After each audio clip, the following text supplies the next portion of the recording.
Dr. Ellie Cannon, and in our central London studio we have got Dr. Aseem Malhotra, and he's one of the physicians urging the Health Secretary to take action about a Mediterranean diet. Because, Doctor, experts in dementia say this diet is more effective at fighting off the signs of the condition than some medicines, and you would agree with that? Absolutely, Eamon. Well, first of all, I think it's important for perspective to understand that poor diet is responsible for more disease than physical inactivity, smoking and alcohol combined.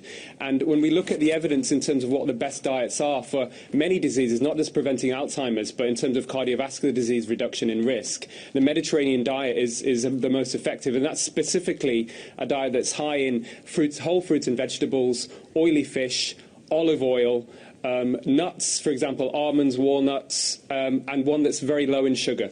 But, my friend, I bet you the Mediterranean diet is changing even in the Mediterranean with convenience food on the up and the influence of fast food outlets. That's a very important point, Eamon. In fact, one of the reasons we're not winning this battle is that we're up against vested interests. So in terms of public health advocacy, the World Health Organization, for every £1 that the World Health Organization spends in preventing these chronic diseases, the food industry spends £500 in marketing junk food and even targeting children and vulnerable adults. This is what we're up against. Now, the only way we're going to overcome this battle of increasing burden of chronic disease is by effective public health interventions.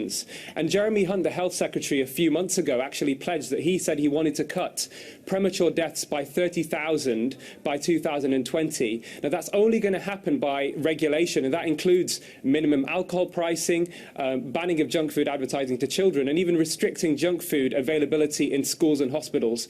These are the key approaches that we need to implement if we're really going to overcome this problem, and certainly much more effective than pills. I mean, many people don't even realize that, for example, adopting a Mediterranean diet after a heart attack is almost 3 times as powerful a life-saving tool than taking a cholesterol-lowering statin drug for life and without the side effects. Stop it. Now, I tell you what, that would have an effect on me. I mean, that's very powerful, Dr. Malhotra saying that. Doctor, you stay there. We've got the GP, Dr. Ellie Cannon, in here as well. Now, you see, I think that is very powerful, Dr. Malhotra saying that you can almost repair your body by eating the right things. Yeah. But the thing is, you've got to make this sexy, for want of a better word. I mean, you know, as he said, there are vested interests with big ads on the telly, and a lot of people's idea of a Mediterranean diet is going to be pizza and pasta. And that's not what it's about. No, it's not what it's about. It's obviously about this type of thing, the vegetables, the whole foods, the olive oil. And, you know, we are too quick, and doctors have been too quick to prescribe statins, and, you know, we should actually be looking at our lifestyle. I do think we're in danger, though, of really confusing people. I mean, Dr. Malhotra himself was over the papers last month saying how much he enjoys eating butter, and he does eat butter. And now, this month, we're talking about the Mediterranean diet, you know, which is where you're supposed to cut down on animal fat. And I think a lot of these messages are absolutely fantastic, but we need to be very, very careful as to how we put them out there. Should we not only be allowed to shop in central warehouses funded by the government, do away with all the supermarkets, and therefore we can only pick up healthy food? Because Dr. Cannon is right there, Dr. Malhotra. There's just so many mixed messages, and this is going to be down to individual choice and how attractive, price-wise and taste-wise, something like this is going to be.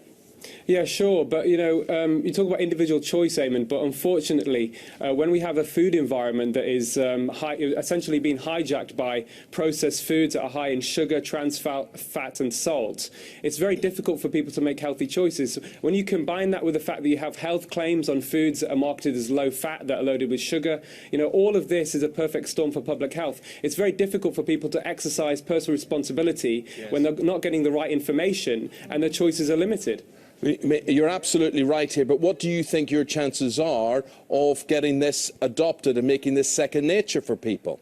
Well, forget about chances, Eamon. I mean, we have no choice. We have a real problem with the increasing burden of chronic diseases. Unless we act, we're not going to overcome this problem. And right, well, you're scaring the wits out of all of us here.